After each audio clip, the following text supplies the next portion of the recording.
Let's do it at 5 o'clock instead. Get it done early. All right. So, No. Oh, no, I got it. okay.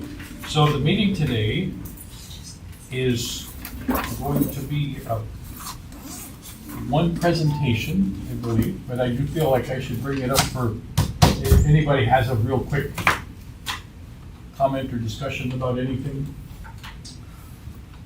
Otherwise, we'll go right to the presentation, which is now by Beth Dick, correct? No, you're Heather. I'm Heather, yeah. Okay. That's okay. Oh, that's a change in the other agenda, excuse me. Sorry. So I'm Heather Stevenson. I'm the outreach coordinator for the Michigan Community Action Agency. And I'm just going to tell you a little bit about who we are and what we do. It's just, it'll be short, simple, just give you an idea of what we do and what's available to the community. So Mid-Michigan Community Action guides local residents on the path to self-sufficiency through empowerment, education, and community enrichment. We're dedicated to empowering neighborhoods and eliminating poverty. And we were founded in 1966, so we've been around for more than 50 years.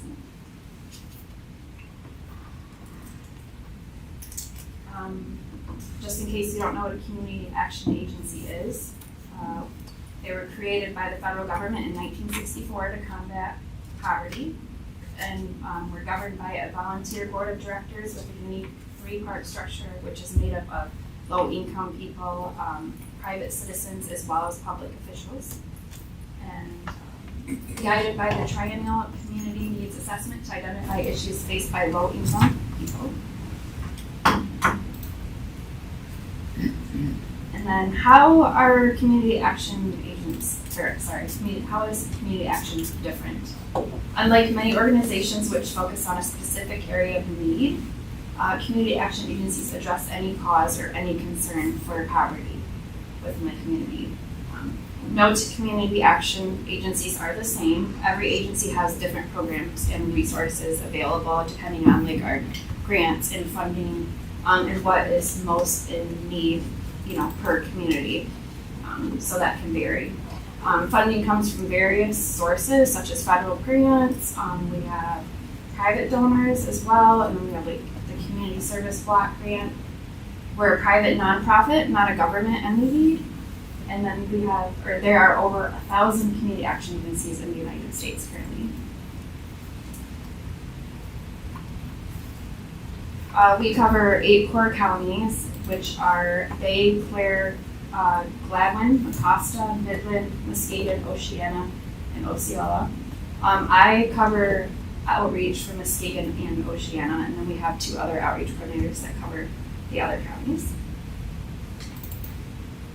One of the first programs that we offer is foreclosure assistance. So we have counselors that are HUD certified, and they can meet with residents to talk about what their options are, what is available to them. So we help with, say, individuals are behind on their property taxes or their mortgage and they're facing foreclosure. We do have HUD counselors that are able to meet with them and hopefully provide some financial assistance or some guidance to help them get out of that situation. And then we have home buyer education as well, which those certified counselors, they'll sit down and do workshops with them, they do one-on-one counseling, they'll go over credit repair, budget, all those types of things to prepare them for buying a home. And then a lot of what we help with is utility assistance. So say there's a resident that has, they get a shut-off notice for their gas or their electric. We assist with that. They do have to have a shut-off notice for their energy bills, but then we also help with water and like sewer. So it varies based on the home and like what they qualify for, but I believe, I think with the water and the sewer, they do not have to be in like disconnected or shut off status. They just have to be past due. so we can help them in that case. And sometimes we help with well, septic repairs, that type of thing. We do have a large plumbing program that we just launched for plumbing repairs and whatnot. If people are in need of that, they need their pipes replaced or whatever it may be. A lot of times it's a very big project and a huge expense, and not a lot of people can afford it. So we do have that available as well. And then one of the programs that we always try to get out to everyone is our weatherization, which is a program where our weatherization team will go in and they will do an assessment of every home. You know, that's everything from top to bottom, looking at the windows, the roof, the insulation, their appliances, and they'll do, I think it's like 2 inspections. One's a short one. They just go on and kind of get a glimpse of the home, and then they'll go on and do a more extensive one, which I believe is like a half-day inspection. And then it's an overall, like a year process from start to finish, from when they apply until the project is complete. But that can include insulation, weather stripping, window repairs, sometimes roof repairs. Once in a while, we get enough funds where maybe someone might need a roof. That's very rare, but sometimes we get deferral funds or have deferral funds that we can help with that as well. But the purpose of that is just, you know, provide cost savings in the long run and make homes more energy efficient. And that's at no cost to them. And then we also have material assistance vouchers. That's where we partnered with some of the other nonprofit organizations in Muskegon County, so like Lovely, Muskegon Rescue Mission, Solid Rock, and Lake Vacuum and Appliance. So if people are in need of appliances, clothing, household items, you know, whatever that may be, we do offer material assistance vouchers for them as well. They generally have to be signed up for another program in order to get a voucher, but that is available to anyone that is getting assistance through any of our other programs. And then we also have senior food distributions, and that is for seniors that are 60 or older. And they can come to, we have designated spots in Muskegon County, so there's a couple of churches on Apple Avenue, and then we have a location at Fulton Community Center, and then there's also, that would be Oceana County. So we have those 3 distribution sites right now, where they would just come every other month at a certain time, between a specific time frame. It's usually an hour, hour and a half. It's a drive-through distribution type thing. They just check in. If they've never been there before, they can apply on site, and the guys will load their car up, and they will have 2 months, 2 boxes worth to get them through for a couple of months. It used to be monthly, but now they do it bi-monthly. I think that's just due to lack of staff, and not being able to do it as often. And they come from 2.5 hours away at our main office with the food, so. And then our newest program is a home ramp-up program. That's for seniors that are 62 or older. And the goal for this is, to make their homes more safe so that hopefully they don't have to go into a nursing home or maybe stay with family. So we'll go in and do modifications to the homes. It's generally, ramp is the big idea, but they will do railings in the shower, the toilet, whatever they need. We have physical therapists and whatnot that go in there and will evaluate everything and figure out what is the best fit for each individual.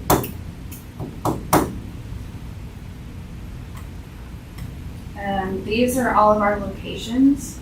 So we have, like I said, 8 core counties that we service, but we also do some services in other counties. But from Muskegon County, our office is located on Jefferson Street, downtown Muskegon. I don't know if any of you are familiar with downtown Muskegon, but right next to Carmen's Cafe.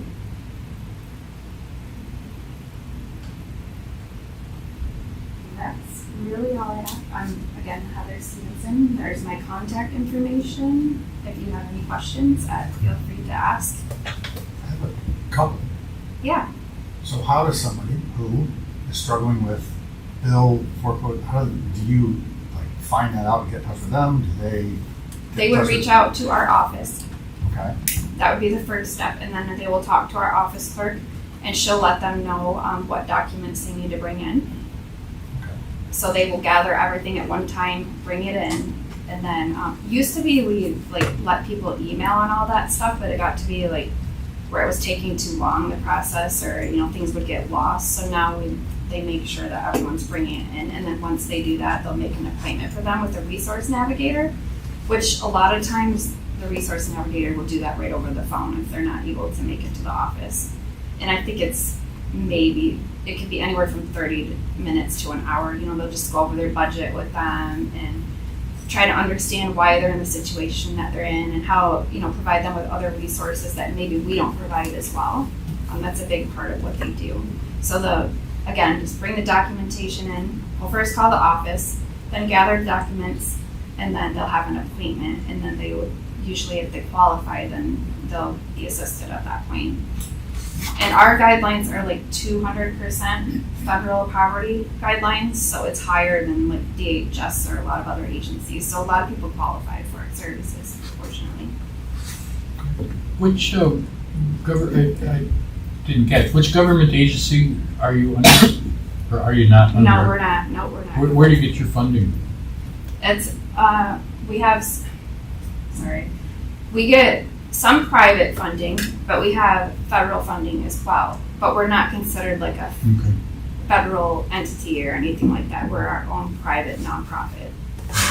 What agency does it come from, or department, or whatever, I don't Okay. know. I mean, it's just our own agency. Is that what you mean? Well, it's Or- like, are you under Health and Human Service? No. Any? Nope, just our own. Yeah. I think we're one of the largest. But the money has to come from some. Yes, there's different federal grants and whatnot. Okay. Yeah. So like there's the CSBG grant. I don't do any of the funding stuff, so I couldn't tell you exactly what funds, they come from. But there's like NEEP, is that what you mean? Like types of grants or? Yeah, just Yeah. wondering. Yeah. And your map showed a band of counties going across the state. Is Right. Why that particular group of counties? Or is there another? It started, the main office, the administrative office is in Farwell, which is, mid-Michigan. People always ask, why is it there? That's where it started. I'm not really sure why. And then they just expanded to Muskegon and Oceana 3 years ago, is my understanding. So it's newer here. So my next question would be, are the communities like ours, Right. And if this is something that is super easy, because I'm somewhat new here, forgive me. are they aware of it? So like people who are dealing with our taxes and our water know, like, here's a number to call. I was gonna ask her, no, I didn't know of this. Okay. So, we usually refer people to 211, which is an agency that helps get people resources, so Okay. if they're in need. So that's what I was gonna ask you. I'm assuming you're LinkedIn or Yes. connected with Yeah, that, they so you would direct be, people to yeah. us. And they do that. okay. So we're very much in contact with them. DHS is another one that we refer people to if they, but it's nice to know that your requirements are less than whatever I'm saying. You don't have to be Yeah, more people meet the criteria. meet the criteria for you then. Right. So it's good for us to know more direct. Yeah, So we can send them right to you. absolutely. And our shut-offs are tomorrow, so we might be, Yes. might be getting some phone And calls. I did stop in here. I've been here almost, a little over a year, and I want to say it was probably a year ago when I first started. I stopped here at the front, Dropped dropped off off some things. Yeah, But, okay. I don't know if it was shared or anything. Right, But, right. Yeah. Okay. So I tried Good to to do that, go out and let the township halls and the city Right. halls know what we have available, especially when it comes to property taxes and Right. utilities and that. It's important that residents know what's available to them. Yeah, absolutely.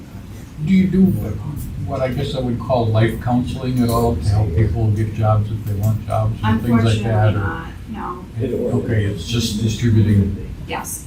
Okay. It's just do more of the like budgeting side and preparing them, to repair their credit and be more we do have financial capability workshops.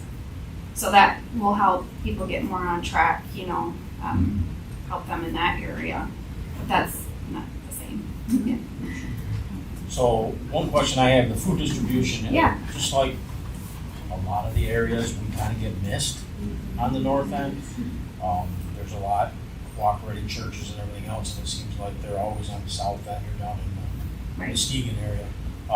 We did in the past have food distribution here back when they were giving out the boxes from USDA, and we had a huge turnout here. I would like to see one on the north end somewhere. I don't know if you have any more room to do that or not, but. That's definitely something I could ask about. 'Cause Yeah. I think the closest one to here would probably is Holton. That's all. Closest. That's even farther? Yeah, it's a lot. Okay, Holton's probably Just half of it. 20, 25 Probably- minutes from here, but about the same. one of those, About the same no good between way to Apple get and- there for sure, but yeah. Yeah, I mean, and quite honestly, we have a lot of citizens or senior citizens that aren't gonna travel a Right. half hour for food versus 10 Exactly. minutes. I mean, you know, we've got the senior center in Montague, that might be a good spot.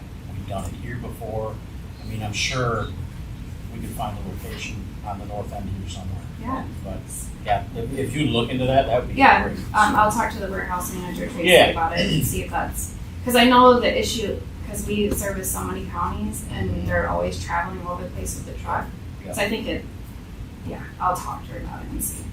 Because we had another site in Muskegon that we just recently shut down, just because it wasn't enough space because there's a lot more people getting it now and it just wasn't working anymore. So it may be something that you can. Yeah, we have some pretty good sized churches in town that probably, I mean, Lebanon's a big one. That has a lot, they've actually got their own food pantry there as well, but, they've got a pretty good parking lot and area there, and I know there's some others in town, there's a couple big ones in Montague as well. But something to think about. Absolutely. Have you had much contact with people here? Like, have you been around Whitehall? I myself, to be honest, I'm new to the Muskegon Okay, area in general. okay. So I'm Okay. still learning a lot. I'm from the Kalamazoo area, so, but, you know, trying to get more familiar with, for sure.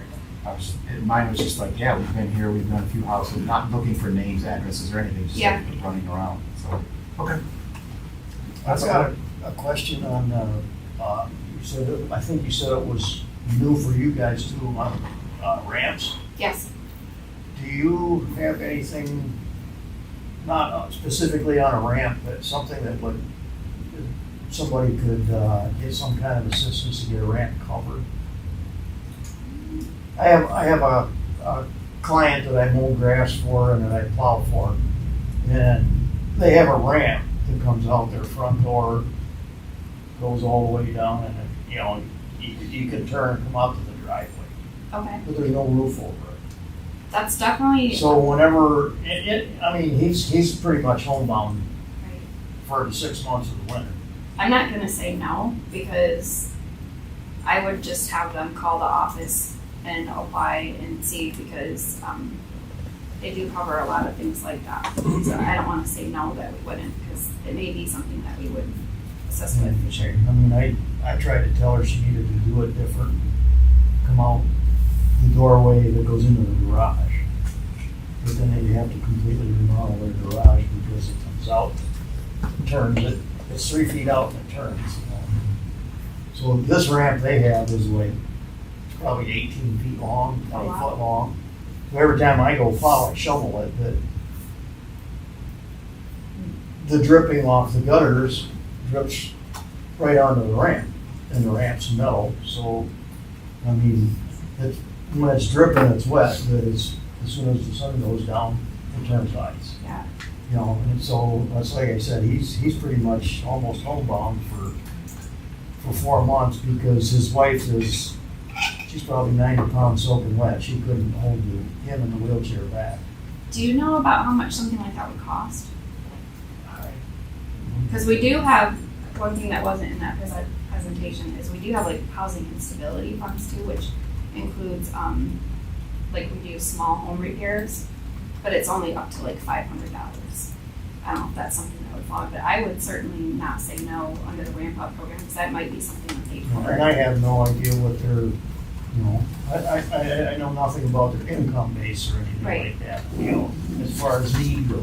Yeah. So, you know, I don't even know if they would qualify for anything. I just thought I'd ask. We're recognized Tanya, I think you wanted to say something? Yes, I want to thank you for coming, Heather, and I want to mention too that I invited Heather with the okay of the mayor and the city manager. I encountered, I didn't know anything about this agency, but I'm doing some consulting work on the issue of water affordability, making sure people can afford their water as it gets cost more, but also that utilities that rely on user fees can continue to upgrade their infrastructure. So I'm working in the Muskegon area, Traverse for my project, and then also, okay, sorry, it's way over here. I forgot about it, thank you. You could just yell at me, you know, I've done that before. And so, and then over like the Lowell, Ionia, and in doing so, I found out about the community action programs, because they have a Northwest for Traverse, and then they have Southwest, I think.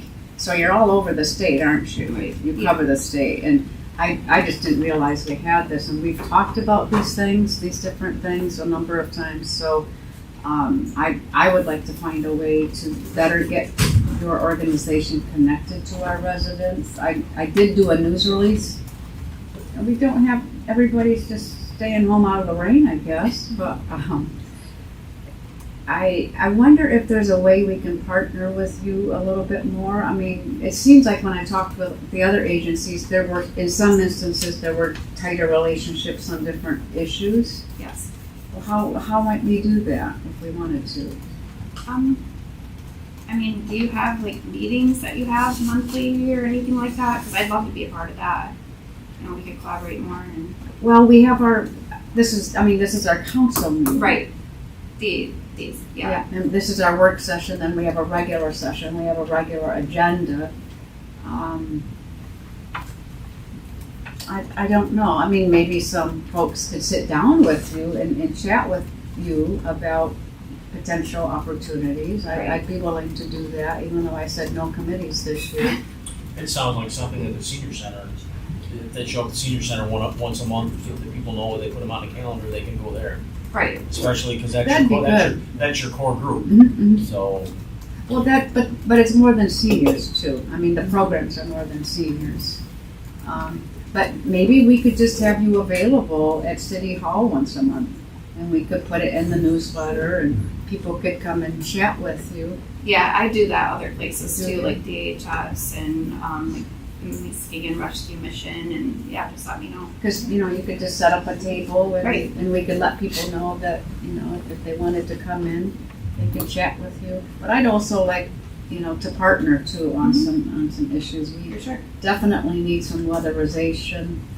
And we've talked about using our senior millage funds for small repairs. And are there municipalities that like match their senior millage funds to some things you're doing? Do you know? I really am not sure. Because that's to be honest. something we might look into also. Are you familiar with the senior center here in White Lake? No. It's over So I'm in- glad you mentioned that. In Montague. Okay. It might be worth going over there For and sure. introducing yourself to Christy. And I think she's there Monday through Thursday, like 8 to 5, something Okay. like that. 8 to 2? 8 to 2, there you go. So it's in Montague? And, right. Okay. It's Senior just across Center, the, Montague? across the bridge. Okay. But I'd Alright. also like to see if there's interest from council in just letting her have a table here, and we just, you know, put it on social media and put it in our newsletter that she's here, willing, you know, able to talk to people about different issues and programs. I'd like to just connect you with more people. Right. You can just let me know what you guys decide. That's fine. I think we're actually, this area is already using this, because we get deliveries at Lebanon Food Pantry and Trinity from here. Right. So when you're talking about the food, Mm-hmm. we're already getting food from them. Oh, yeah. Both of them here and there. So it's not quite as just them delivering it, but it is an order that comes to both of the big ones in this area. Anyone else, any other questions or anything? Can I ask, is that the best number people should call if they want to check on programs, or is there another one? They would just wanna call, not my extension probably, they would just wanna call that phone number. That's the main. Yes. Is there a good email address as well? No, honestly, the best way to get a hold of is the phone, yes. Okay. Yeah, because we don't have like a centralized email or anything that it goes to. Everything usually goes through the phone. Okay. I'm not sure why but I think there is like a contact us on the website or There something is. like that, but I think it's quicker just to call, Okay. for sure. Yeah, I filled that out and somebody called and asked what kind of help I needed. Yeah. Kinda sounds like a lot of the things that we went through discussing on the senior Yeah, end it of does. it. It does, doesn't It kinda sounds like there's stuff that's available that people just don't know is available, Right. which happens a lot, but, it's just making people aware that there's help for them. it? You've got some good ideas, Scott? I don't have any ideas other than, I think the senior centers are really, It's a good great start. Well, starting point or, contact point, to start with, and then they can expand out from there to the. we got a city website, they've got a city Yeah. website, the senior center has a website.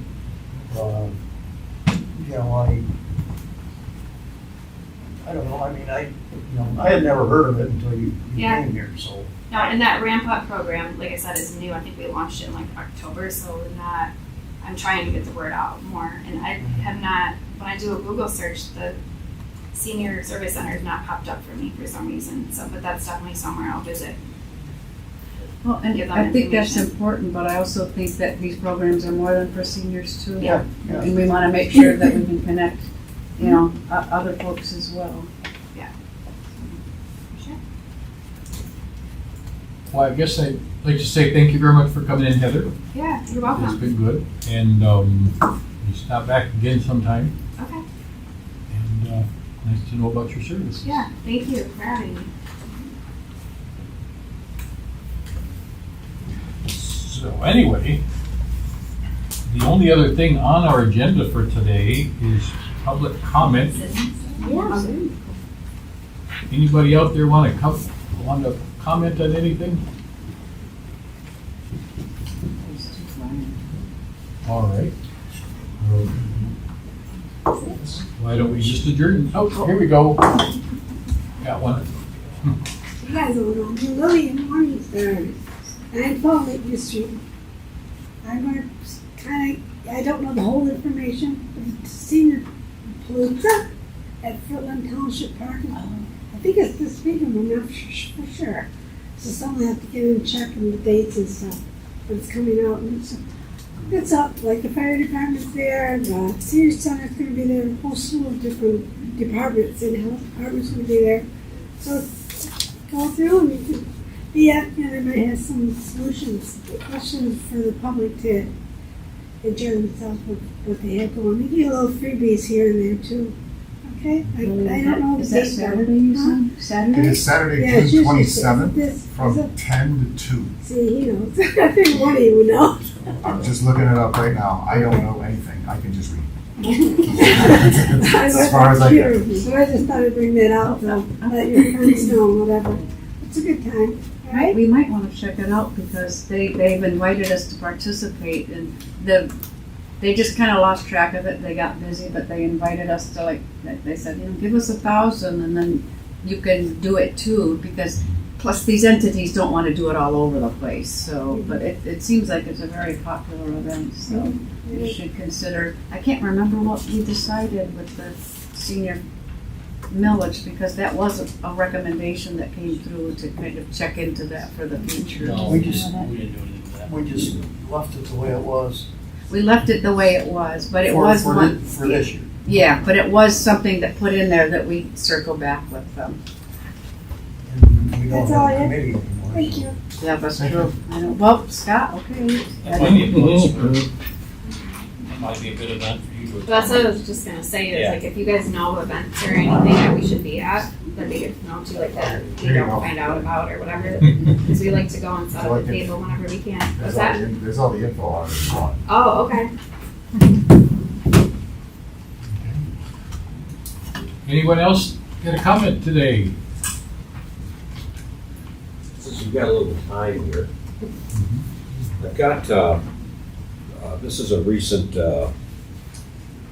printout that I was sent from the elections committee. Do you have these two? I made those. Okay, oh, So you made yes. them, well, then you guys Made know, them for the entire county. you guys know what's coming up, and no, this is perfect, it's got all the fancy colors and everything, even Yeah, I can I'm glad you like understand it, it. so. Yeah, What about graduate there?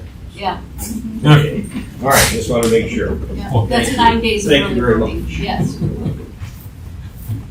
Okay. Anyone else? If not, we'll adjourn now until 6 o'clock. You want to see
6 o'clock, let's begin our meeting with the Pledge of Allegiance.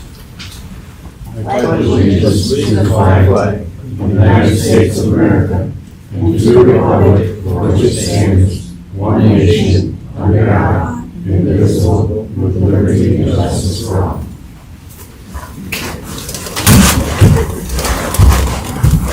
Okay. Are we okay on the agenda, or do we have to, the approved agenda? Do we, You could just call it the amended agenda, so everyone will see. okay, I want to make sure. Need a motion to approve the amended agenda for today. I move to approve the amended agenda for tonight. Second? All right. Any discussion on that? It appears no. So all in favor, say yes. Yes. And opposed? All right. The amended agenda is approved. And the first thing up today is a special presentation by Beth Dick from Muskegon Community College. Thank you. Thank you so much for having me this evening. My name is Beth Dick. I'm the Chief Financial Officer for Muskegon Community College. And I'm here tonight to give you some information about a ballot proposal that we have coming up on the August 4th ballot. It's a millage restoration of our millage that's been rolled back due to the Headley Amendment, and we're looking to just restore it back to what was originally approved by the voters back in 1993. Again, I'm a Chief Financial Officer at Muskegon Community College, also a resident of the City of Whitehall. I do have a video here to show you first, and then I have some information to hand out and be able to answer any questions you might have. So, thank you.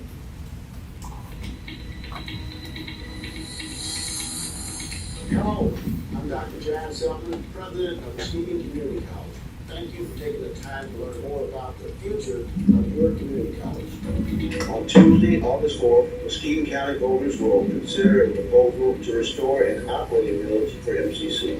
This proposal would restore 0.298 mills, returning the college's operating millage to the original 2.4 mills approved by the voters in 1993. Over time, the Headley Amendment has reduced that rate to 2.1020 mills. This proposal is a restoration of the original voter approved rate, so the college can maintain stable operations and continue meeting the needs of today's students and workforce. If approved, the restored millage would generate approximately $2.1 million annually. These funds will support learning environments, campus safety, and infrastructure improvements across the college. Planned projects over the next 5 years include upgrading classroom technology to support workforce training, improving building security through updated cameras and secure access, and replacing aging heating, cooling, and window systems across multiple buildings. The plan also includes ADA upgrades to ensure that all students and visitors can fully access campus spaces, as well as renovations to lecture halls, student areas, and community use spaces.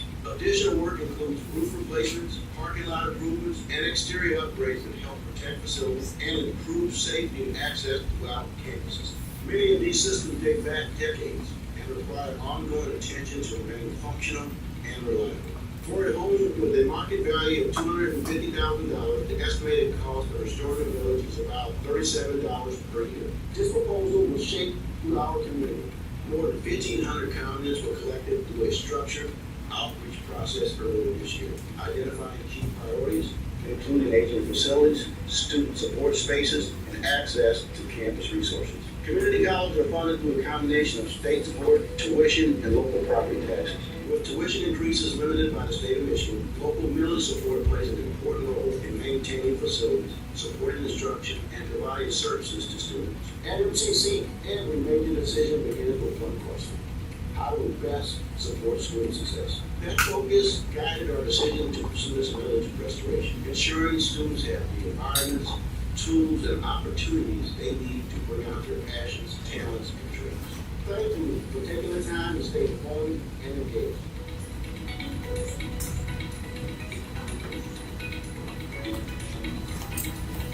Here's some cards here that put some of the audience.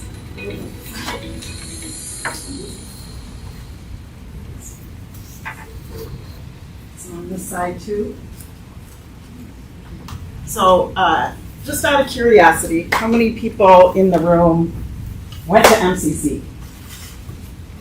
Okay. Quite a few. How many know somebody or a family member that went to MCC? So, quite a number of you. So, obviously, we are a community college. We're the community college for Muskegon County. We are a valued asset to the county. We bring in, from an economic standpoint, we just had recently had an economic impact study, and we bring in about $250 million of economic impact to the county annually. We are celebrating our 100-year anniversary this year, and we want to be around for another 100 years. And some of our facilities go back to the 1960s on our main campus, and some of the HVAC systems are as old as the buildings. We continue to maintain them, but they're getting to the point. We had a facilities plan study done in 2024 that came back with a lot of recommendations for our HVAC systems to be updated, as well as student spaces, renovations to those, and various other things, ADA upgrades to some of our restrooms and whatnot. So basically what that card shows you is information about the projects that we would look to do with the additional revenue this would generate. And it mentioned in the video that we were looking at a lot of the HVAC system upgrades, ADA restrooms, student spaces, and just improvements to the campus that resulted out of that facilities plan. The $250,000 market value of a home, that's the average for Muskegon County, and it would be about $37 increase into their tax bill each year, which is about 10 cents a day. So anyway, we are putting this, that's on the ballot for August 4th, and just want to we're out in the community doing presentations at these meetings and various other community events, just informing, giving you information about what the proposal's all about. So that's really what I wanted to share today. I don't know if anybody has any questions. Yes. So you talk about the Headley rollback. Has Yes. it actually been rolled back? Yes, And for how long? since 1993. I mean, and not every single year has had a rollback. I couldn't tell you specifically which years did and didn't, but 1993 was when our original millage that was approved in perpetuity was approved. We had other millages prior to that, but they were always had like an end date, and then in 1993 we got the voters to approve a millage of 2.4 mils in perpetuity, but we've had rollbacks since then. If it was approved in perpetuity, how did it roll back? So the Headley Amendment that was passed, I believe it was 1978, requires you, the act itself or the law itself makes you you can't raise more on a property value more than the rate of inflation. So then it becomes a rollback factor that we have to apply to our millage rate to reduce it. So we've had to reduce it because of that in years of inflation like that. So we're just trying to get back to the 2.4 that we were at back in 1993. Obviously, a lot of things are different now than in 1993. We are a very paper-based organization, as many places were. Now we're very digital, have a lot of technology that we have to maintain. We have a lot of different safety requirements today than we did back in 1993. So those are all the things that we would use these additional dollars to make improvements for. Anyone else? I did raise my hand as an MCC grad, and I thought it was a fantastic college. Some of my friends went to the big fancy colleges, U of M, and spent a lot of money. I got a scholarship, but I had good teachers. I was a hardworking student, and they were not easy classes. And so I was very impressed with the caliber of the teachers, and I do agree that the campus needs some upgrades. It's too bad you can't redo the numbering so that so I won't get lost when I go over there. The floors are wrong. Yeah, you walk in on the first floor, and then the second floor and the third floor go down. So yeah, it's different.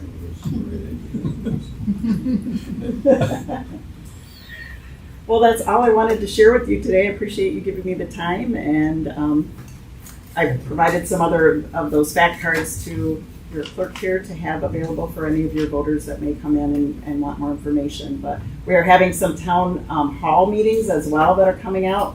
One this Thursday on campus, another one in July on the 23rd, and at some libraries. We're actually going to do one in the White Lake Library next week, which I'll be speaking at too. So we're getting all around the community and providing all this information to you. Well, thank you very much, Beth. Thank you so much. We have a consent agenda to approve. I'll make a motion to approve the consent agenda as submitted. Second, Support. questions or discussion? I guess there isn't. Let's see. You, Scott? Nope, I have You- nothing. You always have questions. I do not have anything this time. Okay, I think I had one here. No, I'm good. All right, all in favor of approving the consent agenda, say yes. Yes. Opposed? Okay, the consent agenda is passed as noted. Next up is messages from the mayor, council, and city manager. And I'd like to start with Dan. Thank you, Mayor. First, you see a lot of progress going on the West Colby Promenade. It's meeting all the marks so far as schedule goes, so it should be ready to use 4th of July weekend if needed. So progress on the north end. I expected them to be working today. I think the weather might have thrown them off because there needs to be a top coat put on that. So, they're not even close to being done with the north end, but at least it's a good start. So, as far as roads go, if we get the economic development grant or congressionally directed spending, I'm going to look at which projects from the capital improvement plan can be added. If we can do anything this year, I'll do my best to do that. It's just I want a decision from EDA or congressionally directed spending before I commit to spending more money this summer. Good signs on both. I'm not obviously cashing any checks yet, but the last council meeting, I believe I said Senator Slotkin, it was on her agenda to put forward for CDS. It's also on Representative Molinar's. So we've got both House and Senate asking for that request, which is a good sign. Which will be $3,053,000 if we get it.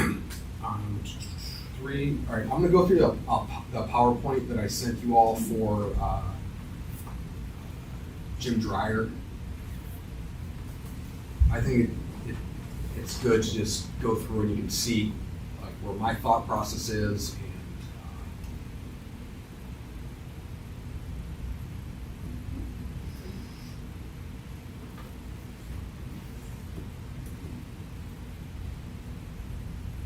all right, so the memorial there's no set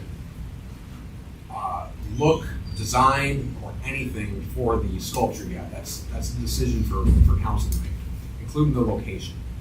So where we're at now, Mr. Dreyer and his event marketing company had 6 places where they thought the memorial could go and they had interest in.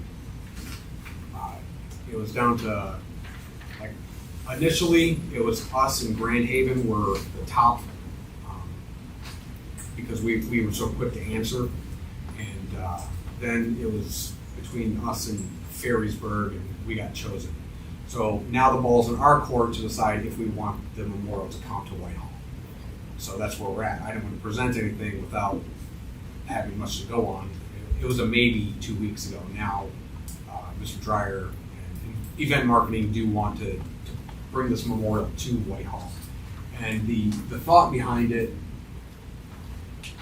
I didn't do the graphics coming. All right, it is coming to Whitehall. Here's Mr. Dreyer. He has a long experience with fundraising. He did some with swimming under the Mackinac Bridge during the Labor Day walk. Like him and 500 people will swim underneath when the governor is walking across it.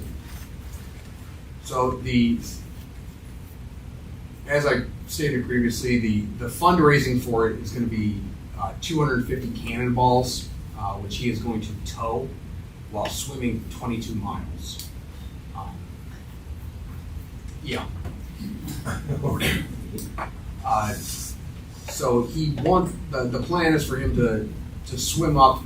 If we could time it during the Maritime Festival, that's kind of like a quick turnaround. He's got to get it done in August. August is probably the best time for a swim on Lake Michigan, and to be towing that much weight, it's about 1,500 pounds.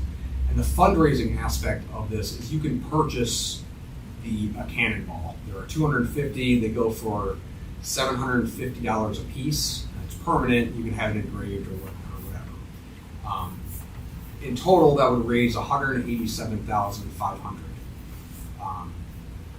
The sculpture, looking between 30 and 50, and the event marketing and the company, their costs are about $100,000. So it would leave about anywhere from $30,000 to $50,000 ish to go toward veteran causes, whether it's American Legion, or we could retain some of that money for the upkeep of the sculpture if you all select it. And other than that, it's just a memorial that will sit in Whitehall. And the 22 miles is representative of the average number of suicide veterans committed each day. So he's only going to tow 249, one's going to be strapped to his back, just to make it a little bit more difficult. So this was one rendering, just to show all of the cannonballs, and then you could, like, let's say you purchase one, you can find your relative or whoever you purchased it for. This is just one idea of countless. So again, there could be a placard associated with each cannonball. And they don't actually make cannonballs anymore. These are shot puts balls. Here's a general itemized list. It doesn't have specifics to it, obviously, but I just went over what roughly the fundraiser would require. And this isn't like we need to sell 250 cannonballs in August. We have a year or 2 years to do it. We're non-committal until something gets put into the ground. Well, I shouldn't say we're non-committal, but nothing's done until all of those funds are raised and it can actually be run and decided where it's going to go and what it's going to look like. But he chose us, his company chose us. I'm an advocate for it, so I just want to throw that in. And the vote today, or the resolution we're presenting, is just, do we support this coming to Whitehall or not? There's no funds. We'll find a place for it. There's no decision on that. And I think it's a righteous endeavor. We're chosen out of a lot of other pretty competitive coastal communities, and I think it's a good thing to hop on. And then the other resolution on the docket today is, since the state legislature failed to reauthorize the Commercial Rehab Act, I asked Brenda to help find ways to help investors, and this was one of them that she found, and I think it's worth trying. This will sunset December 31st of 2026. The Commercial Rehab Act will sunset in 2025. As soon as we got somebody who actually want to use it, it's sunset. So this is an alternative to it. We have to create a new district in order to do it, but it's a way for us to freeze the taxes. Let's say that the building at 1006 Colby, it was bought at auction for $325, but its assessed value is like $900,000 right now, and I don't know why, but I'm working on that. But as he, his name's Mr. Isa, as he invests money into it, it's going to make the property value go up. And what he's worried about is putting too much into it, and now he got $1 million property he's paying taxes on. I want to encourage investment and at least let him recoup some of his costs before that price goes up.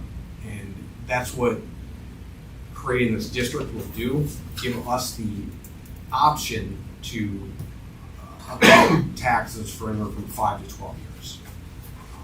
And it's not like we're losing anything, we'll still tax at that 325 level.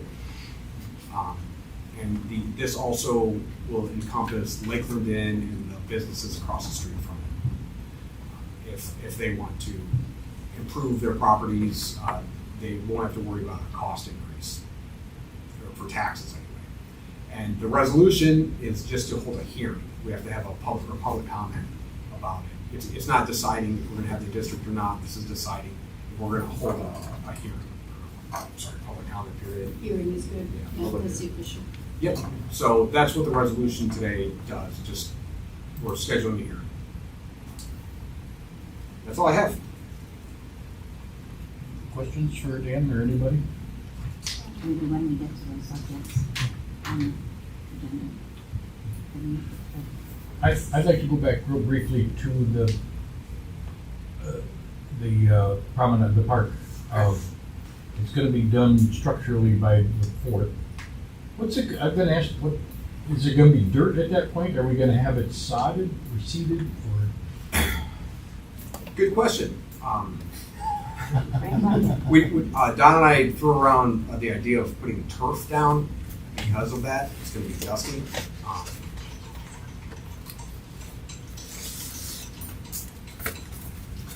Funny, that's what my thought process was. Okay. We'll get there. Yeah, it's going to be grassy and dirt. It's going to be dusty. We can put brine down, but it's not going to do much. It is going to be dusty.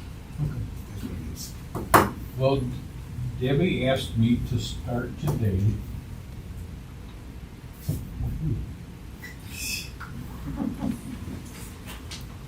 I got all kinds of stuff. Anyway, it's really fun to see roads getting fixed. As a person who lives on Stephen Avenue, when you drive down it, you need teeth and kidneys and stuff. It's great to see progression with the roads. I love the park down there.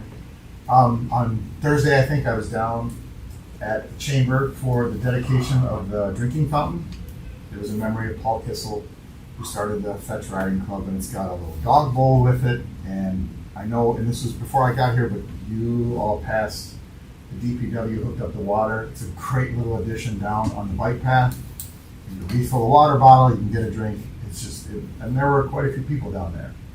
And, also kind of with Fetch, the fan club, it's always great to see people downtown. So the Feet on the Street Sunday night had almost 800 people and 31 vendors downtown. And when I moved here in '94, to say that there would be 800 people downtown Whitehall on a Sunday night would not have happened. So all the stuff that everyone's done with the parks down there and everything around the community involvement, it's really cool to see that come to fruition. Scott? I have nothing. What's wrong with you tonight? Yeah. One thing, I want to bring into somewhere. So He just walked out. Really? Yeah, he got a phone call. Keeps on there's a phone call. Being this is, my understanding is the 4th of July fireworks are going to be on Friday night, correct? The 3rd for cost. Is that my understanding? That's what I heard from Facebook. I don't know. Yeah, I don't know if you heard. It's got to be true if it's on Facebook. Yeah, it is. My understanding was the 3rd because of the cost, because of the 250 was going to be double for, because everybody wants fireworks on the 4th. I don't have an issue with Friday. I think it kicks off the weekend for the whole 4th. I mean, it's kind of cool. My concern again is it's a 250. There's probably going to be a pretty good turnout of people. I'm wondering if we ought to look at closing Lake Street in front of the park. That's being done. That is done. Yeah, he did a temporary TCO, traffic control order. Traffic control order. That doesn't need to go to you since it's temporary, so Yeah. it will be closed. Are they closing the parking lots too then?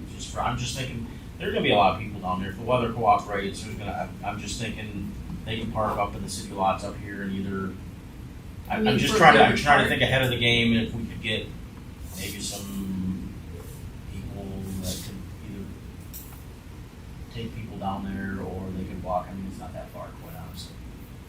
Just use the city lots up here and just leave that open for chairs. And just, again, spitballing this, but, as a person that was with the fire department for years and sitting down there, it's an accident waiting to happen with all the cars going by that park. So if the road's gonna be closed, that's good. I think we need to look at that other stuff too, if we wanna have some kind of a transport, or if we wanna just put it out there, people can use the city lots and shut the parking lots down too. But people, I know that promenade's gonna be like prime space from now on as far as places to sit, so. I just figured I'd throw that out there. And I think that is it. Debbie? Well, I wanted Brian to go first, so I could just ditto Brian, so I'll do that. And, also, it was really fun to see the Motown show at the theater be sold out. I know people talk about the parking lot is really small, and it's true, it's small, but it's also really fun to see the cars parked all over the place around the area. So hats off to Beth and the team there, and hopefully we'll have more shows that bring as many people. It was really nice to be out and see all the people everywhere. It's great. Roger. I'm gonna ditto Scott Brown. Okay. Tanya? I don't have anybody to ditto, but I do have an item. And it is something that is happening tomorrow that I'm hoping people will be interested in. Who They would like? can't hear you. What did you say? Oh, yeah. Okay, Put I your guess mic I'm on gonna the have other to yell. side Is this, of the desk. Kim, what are you telling me? Right in front of you. Just lay up there and talk into it. I am, how is it? You can't hear me? That's good there. Don't talk into You don't talk that way. Can you hear me now? Yeah. You sure? it. Happens every time. Okay, so this is gonna be very interesting, and for those of you who've lived here for a long time, you're probably well aware of a company called Hooker Chemical, right? Okay, well, Dr. Rick Radisky and I are working on a book, White Lakes Environmental History, and kind of secondarily, we're doing a presentation tomorrow at North Muskegon Library, on Hooker Chemical. And so there's things that you don't know about it that we will talk about. It's a fascinating story, and I think it's something that we should all know. We were a national poster child because of Hooker Chemical. And it's interesting because I gave a talk with Rick a couple weeks ago on Muskegon area early industrial history and on some of the Muskegon area history that I became familiar with. And I asked people to raise their hand in the audience. They were mostly most North Muskegon folks to say, do you know what the big chemical company in White Lake was? And you'll never believe what they said. 2 people raised their hand and said Dow. So I'm like, no. And then I also asked them, between White Lake and Muskegon Lake, which lake was the worst polluted? And they said White Lake, which is not true. But we got the national attention because of Hooker Chemical and because of their egregious activities. So it's very interesting. You'll learn about the whistleblower that nobody knows. You'll know about a teacher who brought the air pollution control here to talk to them about C56, otherwise known as hexachlorocyclopentadiene. And you'll learn about the biggest settlement in our nation's history at that time in 1977, and the Temple of Doom. So it's just a fascinating story. And we're going to talk about the status right now, and also that the groundwater under the site, this is not my estimate, is estimated to be polluted for about 5,000 years.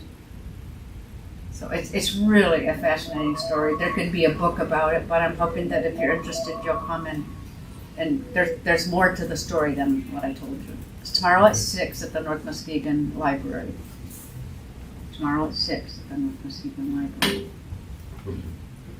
Thanks. I have a couple of things. One is, again, a compliment on the road we're getting done. And also, I've even had people comment that it's good to see our parking lots getting sealed because they appreciate the fact that they're going to last longer. I would like to thank Jeff for filling in for me 2 weeks ago. The other thing that I wanted to mention was that, and I don't know if this has been reported lately, it probably has, but I don't know. I talked with Mark Frederickson from MDOT about the overpass on M31 in White Lake Drive. They have in fact moved up the planned replacement of the bridge deck from 2028 to 2027. And as a result of that, they're not doing any more work on the deck this year to save money. So we're stuck with that light situation, which has worked out fairly well. Until Lakewood closed down. What's that? Until Lakewood Road closed down. Right, yeah. And they're doing work on that one in preparation for the extra work it's gonna have to do while ours is closed down. The northbound, the northbound traffic on 31, they don't expect is ever going to have to be shut down. If so, it'd be very brief, like for a week or less. And well, I guess that's about it. It is what it is, and it's not too horrible. And it's not going to be too horrible until about October of next year. So that's what that is. Next up is the chance for the public to comment. Remember, you got about 3 minutes. And speak into the microphone. Oh, the microphone isn't even there. You want me to speak into the microphone? Can you hear me now? Oh, Yeah. That's how you do it, Tanya, just like that. It's Tanya. I know. Excuse me, pardon me. I stand corrected. Kim Sear, County Commissioner, District 1. Holy smokes. The county today, we had the Muskegon Parks and Recreation Commission has come up with a Parks and Trail millage proposal to fund some of the things that they want to do in the parks around Muskegon County.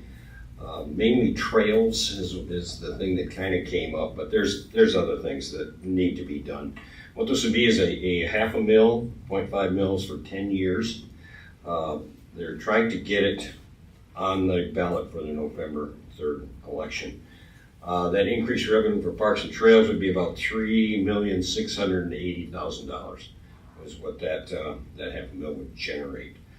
Now the municipalities would share. There is a millage revenue sharing option with this thing. And what that actually says is if you have projects that are that would fall under any type of either trails or whatever you're doing to enhance community along those lines with your parks or whatever it might be, there is some money that is available. Hello, can you hear me now?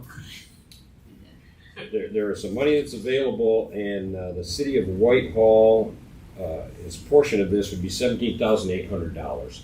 That is, it isn't money they just give away, but it's money that if you have something you want to do in your parks, or if you want to have a trail that you want to enhance or add or connect to another trail, you can apply for that those dollars.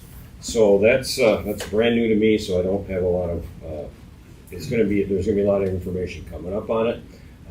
These are next steps. So this has got I think 5 or 6 different things that have to happen before this. You'll be hearing much more about this. We just got introduced to this today at the county. So, that's what's new.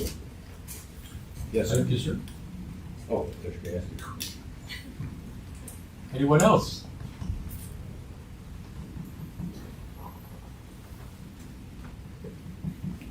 Good evening, I'm Ron Russell.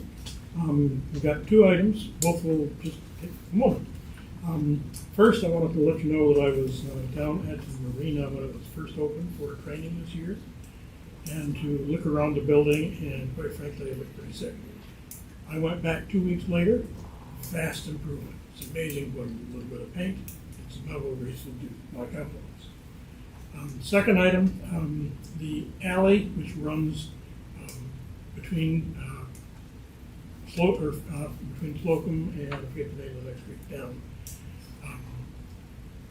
is in extremely bad shape. It's not something that the council would probably see, so I'm letting somebody know that there is a condition that exists. It's not good. In fact, a gentleman who mows our lawn says that he can barely get his lawnmower to mow the lawn because of the pumps and valleys that exist. Just letting you know, it's not a complaint, but if it helps anything, nobody ever knows.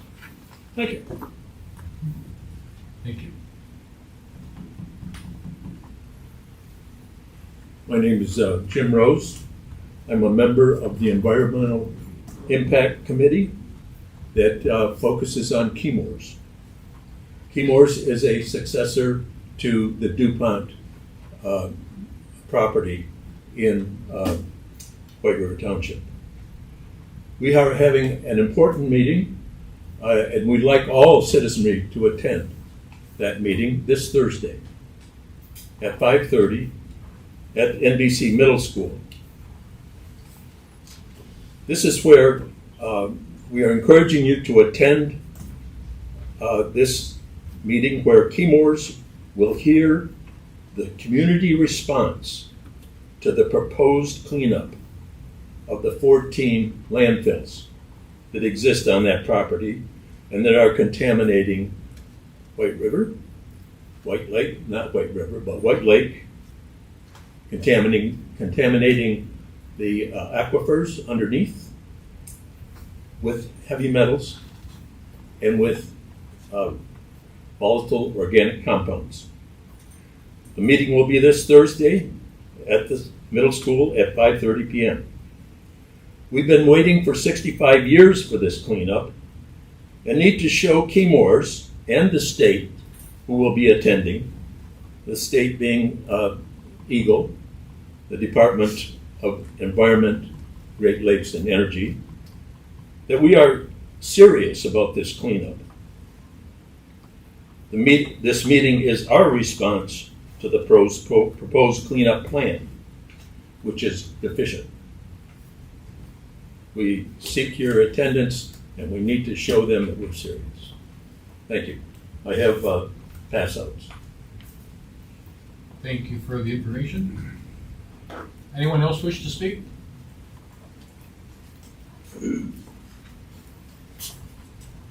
Excuse me. I'm Bill Tarr. I'm from 5011 Dowling in Montague. Had two things. One is to just support Mr. Rose in this comment that it really would be valuable for as many residents as possible to show up at that meeting on Thursday. The second thing I want to talk about is the experience I had on Sunday trying to cross the road. I rode my bike from Montague, took it down the bike path. I was able to cross in Montague after waiting for traffic. Then I went across the bridge, and I chose to cross towards the lake so I could enjoy the lake on my bike ride back home. So I crossed there at Waterdog. I had to wait quite a while until it felt like it was clear enough I could start across. I started across, there was a car coming around the corner from the east towards me, and they stopped. I continued on across, and as I looked, I could see that there were cars starting across the bridge. When I got to the far side, as I got up on the curb, the person who had stopped on the eastbound honked and they yelled something out the window. I want to believe they weren't yelling at me for using the pedestrian crossing, but that they were yelling at the vehicles that had approached me from the west and were still rolling. That is an extremely uncomfortable crosswalk. I would personally feel it's dangerous for pedestrians.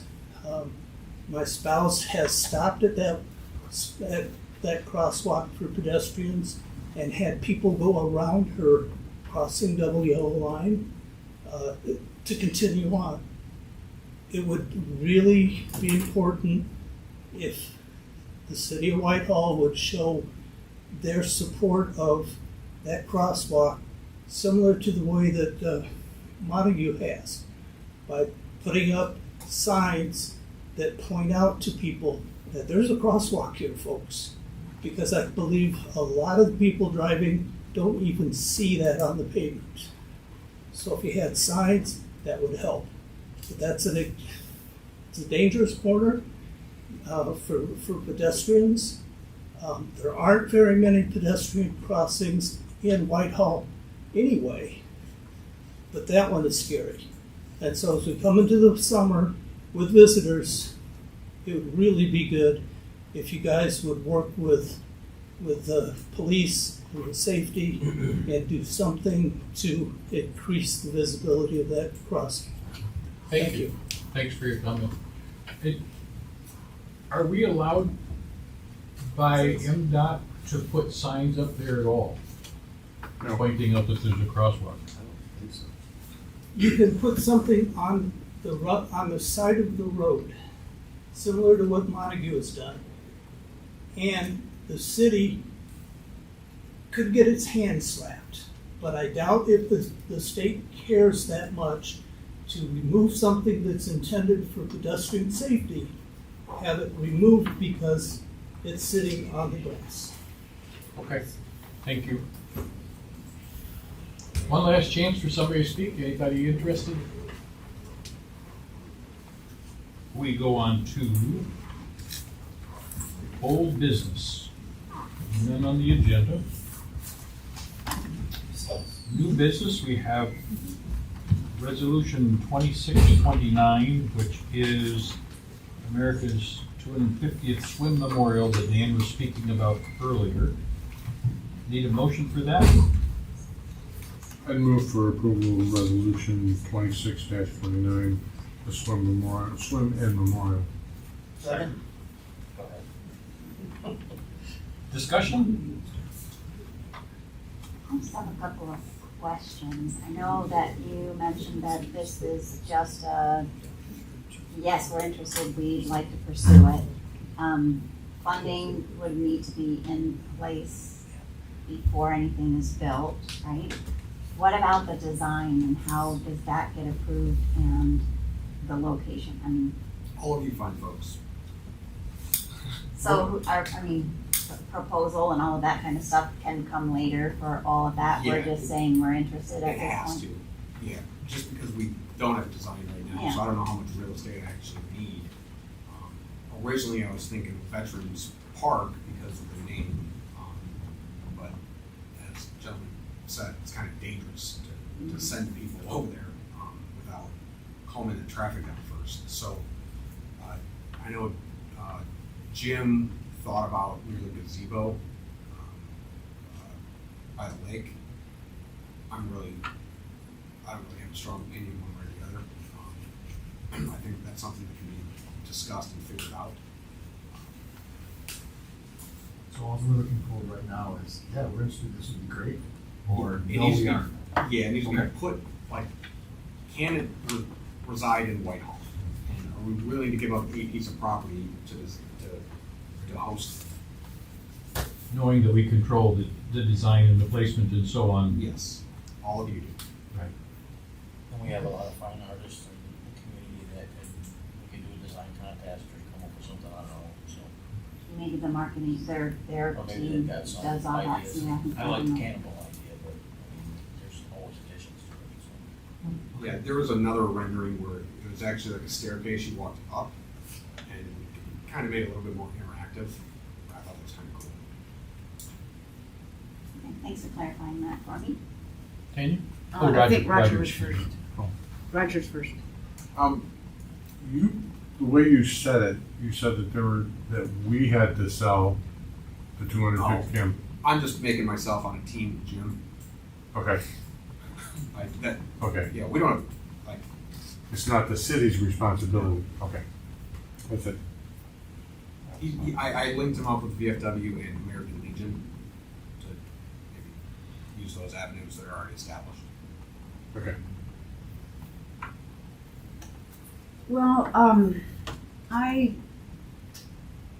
was on council years ago, I noticed that the city of Montague had work sessions and we didn't have them. And one of the things that bothered me was having to make a decision when right the same night that I heard council members' comments, because I like to mull things over, and not having a chance to discuss it, maybe do some research and come back. And so I was the one that proposed that we have work sessions, and I'm glad that we have them. The function of the work session is to discuss something like this, answer a lot of questions. There are a lot of questions. It's a significant project, and then bring it back. Right now, this is time limited. We have a time limited discussion, and we have to make a decision now because this is on the agenda now. And that's not the procedure and the process I like to follow personally. And I don't think it's appropriate also for us to get so far ahead that we almost feel like we have to say yes because of where we're at right now. There was a mention of it, there's a couple emails, and now it's like for us. And for example, if I vote no, I'm going to be considered to be against veterans in this project. No, what I like is this is a major project. It's going to take some piece of property. It's going to be some type of a monument. There's going to be funding needed. There's going to be maintenance. Excuse me? No funding. Okay, I'd like to finish. And the thing is that there are questions, and the process is not to.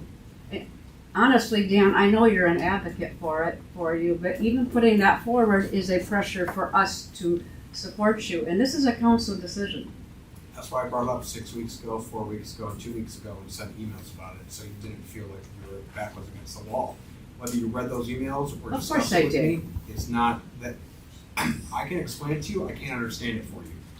Okay, what I'm trying to say is having a mention from you, having an email, is not deliberating and discussing and me hearing what other council members have to say about it, why they support it, what questions they may have.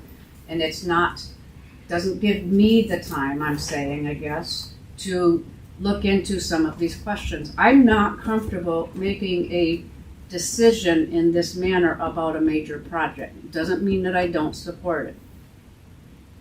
And I'm frustrated that it is put forward on the agenda this way, because then it forces me to make a decision about, do I make a decision in a way that I think is appropriate for council to make it as a member of this council? Or do I, do I just go ahead and vote on it when I have a whole lot of questions, and I would have preferred that we do it what I consider as a standard way to make decisions. Then I wouldn't mind at all postponing it and putting it into a work session and talking it over and letting the public know. That's the first the public's heard about it. It was mentioned at council. We got a couple emails about it. Now it's in front, and I'd like to hear more from the public, but it is a time-limited discussion at this point. I've heard from multiple representatives that ask me follow-up questions about this memorial from the council.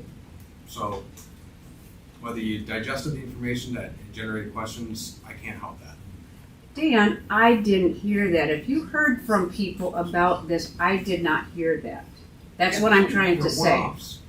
Excuse? They're one-offs, or like one person coming to me and talking to me about it. That and you're does a not. representative of the public. We don't have to go to the public for every single thing. I'm not going to argue about this, and I don't appreciate it. what I'm trying to say is You're that, mischaracterizing how I approach this, and I'm defending it. Your straw man fallacy in this debate is very obvious. You're misrepresenting the way I presented it so you can attack it. You're presenting this weak argument where I can't defend it, but I am defending it. very much not appreciated. Let me speak up here. Because It's not an appropriate way to talk to me. I don't like that, and I'm not gonna stand for it, Dan. Not in, well, Tanya,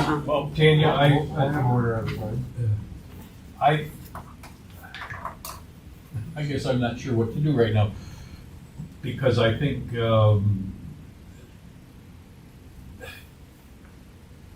my perspective on the thing is different. I don't want to,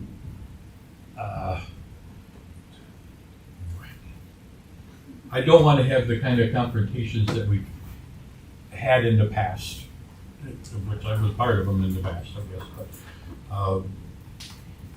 I think, I'll just put my feeling out there. I don't think that we're committing to anything tonight that can't be undone later. Right? I mean, there's 1,000% here. If the money doesn't come through, we're not on the hook. If we don't like the design, we're not on the hook. We have multiple places that we could consider putting it. I don't think it's worth getting angry over. Mayor, is that an appropriate way for the city manager to speak to a sitting elected official? I do not appreciate it. I think I was not mad. I was not mad, but I'm not gonna argue with you, and I'm up here having my say right now. I'm not going to get browbeated either. Yeah. Do we need to put this off for a week, or for another meeting? I don't think so. Okay. I think I'd just like to call for a vote.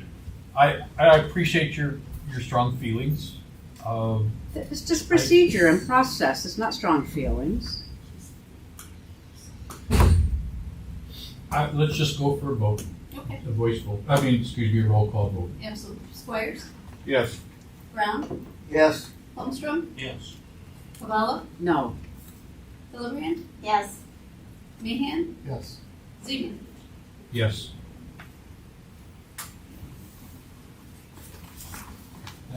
That being done, I would like to say one last thing, Tanya. Nobody's going to think that was a vote, that your no vote was disrespecting veterans or anything like that. That's not the case at all.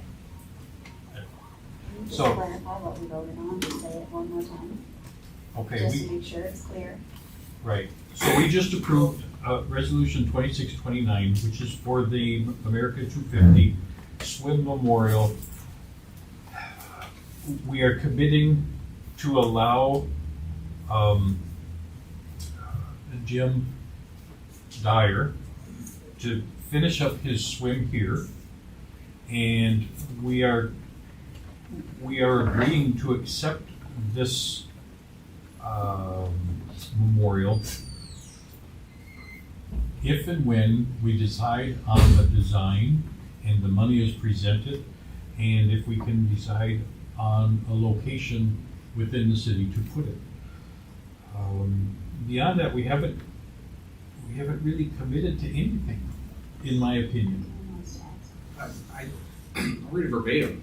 Whereas the memorial project is intended to be complete at no cost to the city, with project expenses anticipated to be funded from the sale of commemorative cannonballs, and if necessary, corporate sponsorships, and with the construction not commencing until sufficient funding has been secured. Whereas the city council desires to retain final approval authority over the memorial's design, location, material, signage, and related site improvements to ensure the memorial is consistent with the city's vision, aesthetic standards, and public interests. Whereas, upon completion and acceptance of the memorial, the ownership of the memorial shall be transferred to the city, and the city shall assume responsibility for its ongoing maintenance, repair, and upkeep as a public asset. That's the verbatim. It has been approved, as stated there. Next item up is Resolution 2630, which is obsolete property rehab district public hearing. I'll move resolution 2630, the obsolete property rehab district public hearing for June 23rd, 2026 at 6 p.m. or as soon thereafter as the public meeting. Second? Support. Discussion or questions? I have one question. I guess it doesn't matter, I guess that's for a public hearing. We're gonna be 2 council members short that day. So if council's gonna be voting on anything, I don't, We won't, but We can punt it for, no. That's just a public hearing. It's just a, It's just a this is hearing. just a arrangement. Should hearing and then the next meeting. yeah, okay. But I guess the one item I would like to bring up is there any desire, if we are gonna go ahead with this, to change the actual district? It's pretty limited right now. Is that, Purpose? and that was one of my questions, I see the kind of the shaded area, is that the only piece right now? There are 4 parcels that are noted. And that's in the shade, kind of the shaded, Yes, because the there's a shaded bigger area. blue box. I'm sorry, the shading area, yes. Okay. Yeah. The GIS isn't too friendly with. it's not blue outlines, it's the shaded area. Yeah, so it's 1006 East Colby, Lakeland Inn, the Marathon, and I believe the Radiator. Deals. Dale's Radiator. What's required to designate an area obsolete? Do we have to, I guess what are the criteria that have to be met? I mean, I know it authorizes us to do an abatement. Oh, you but- say it. Who's eligible, or to eligible projects that take place on an obsolete property and result in a commercial or mixed-use building project located in a qualified local unit of government. It's what you deem. That's the criteria. Is it deemed that? It's fairly broad. Okay. Does it give any authority to force a cleanup of, does it give us any authority for enforcement of the situation that we have at one of the properties? We already enforce a lot of ordinances, especially on 1006 Colby. I think that's part of the reason we sold it, because we were coming down on it pretty hard about the ordinance violations. I was thinking more in terms of one across the street. Right. No, it's like the carrot rather than the stick. It's a tax break to, you don't have the fear of the costs going up if you make improvements on your business. It's a carrot more than anything. It's not a stick. How is this different from the one that we just gave Lakeland? So the one. Or would this mean there was 2 available? The Commercial Rehab Act sunset. Okay. So we went ahead. Really quick. Yeah. And then finally, somebody wanted to use it and it found out it was sunset. And there's been, whenever I engage the staffers and legislation, I get no back on it. So should maybe this, since the other one that we did was everything that was outside the Tifa district on the Colby Street corridor. Livingston, Peterson. Shouldn't this be the same thing? It can be. I mean, rather than having to do this, say, the strip mall over here where little restaurants at wants to do something, then we have to do this again. You know, because they're not included in this one the way it's written up. And that was the same thought I had that's why I brought it up, to maybe talk about the actual size of That was the public hearing, that's the whole way, that makes sense. Personally, I got thinking, do you need to, does everything have to be continuous, or can we, because there's a spot, the old shortstop right next to Pizza Hut. Yep. They've been trying to sell that forever. Yep. This would be another little encouragement for that person to, hey, if you're gonna do something there, I mean, the Bilton business has been for sale for probably the better part of 10, 15 years. I'm sorry, I'll But verify. so looking at this, you know, like Scott was saying, I'd rather see it run from city limits down to the Tifa district and just do it one swipe and be done with it and not have to bring it back and try to jigsaw puzzle it and everything else.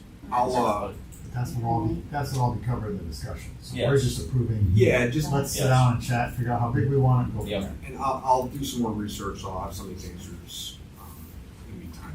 Perfect. For me, that just, Yeah, go right ahead. just the, you know, it was a commercial rehabilitation district, and now it's an obsolete property.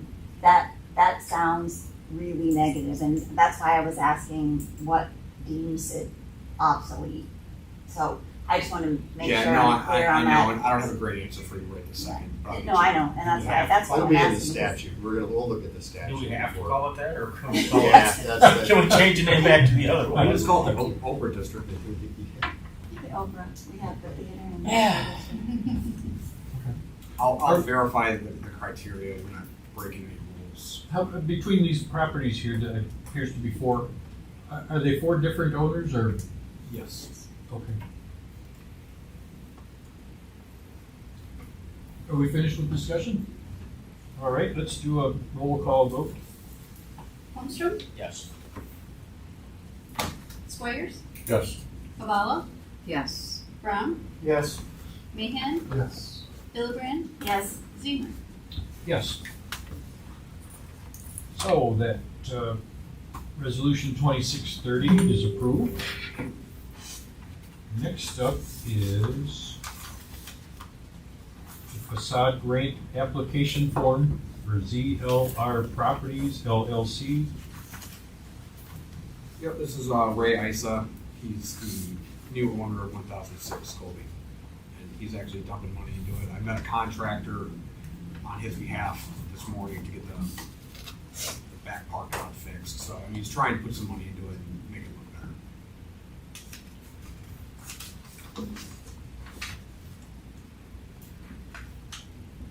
So you need just Yeah, this is- approval of the grant I'll application? to approve it. I'll make a motion to approve the grant, the facade improvement grant application as submitted. I'll support. And just so the public knows, this is $6,000 part. And it's a reimbursement. Yep. So they gotta do the work, show pictures. And the estimated cost of the project is $13,000 to $14,000.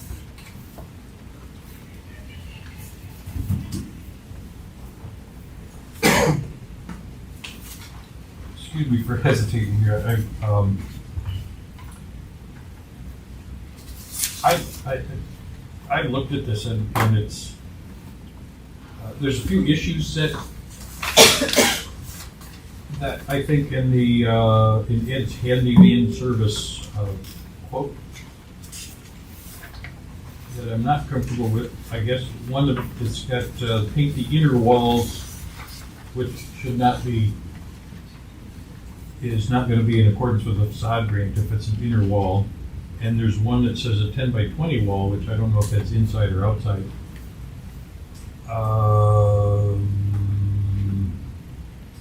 Yeah, this was his whole markup for, I'm surprised at the time I met him. This is his whole thing that he's doing on behalf of Ray, and this is just what he gave Ray. Right. Yeah, some of it does not apply, absolutely. he still has to put the receipts in and do the work Right. first and then get the approval. All right, that's a roll call vote too. Holmstrom, Yes. Mahan, Yes. Hillebrand, Yes, Squires, Yes. Cavallo, Yes. Brown, Yes. Zemer. Yes. It will be good if that building gets rehab some yeah. and so on. I believe that takes us to the end of our agenda. We have public comment. Second time, anyone like to speak tonight? And again, it'll be a 3 minutes, if you would. I don't know if that mic is working, but if it's not, you can talk loud It maybe. seems like a small room. Okay. Anyway, my name is Joan Scott, and I live in the north end where all the construction is going on for the roads. And I just first want to thank the city for taking this on and finding the money to do it. They've been, the roads have greatly needed it, and there has been, for me personally, a huge erosion problem, and I have been a bug in the ear of DPW for, I think, almost a decade, trying to get this fixed, and so I thank Dan for coming in and. All done.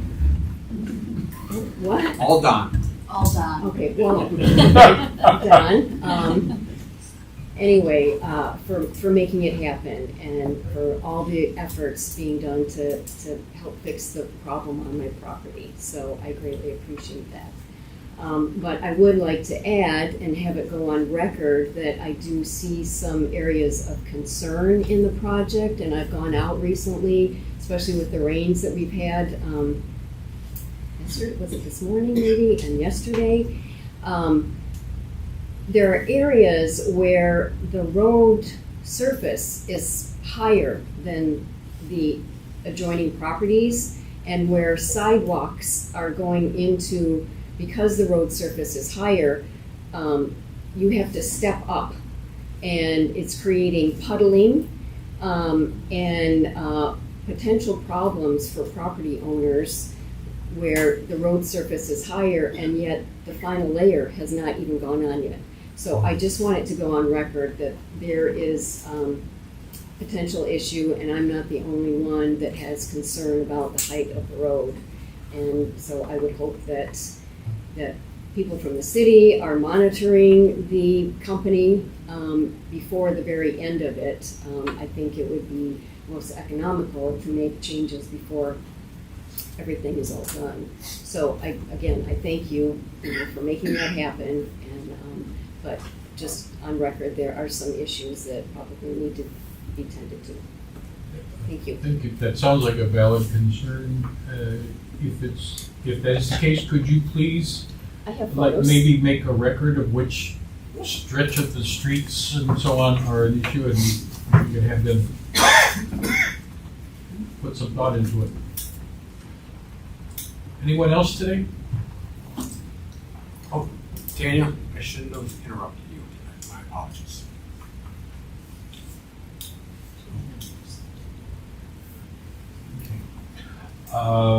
I believe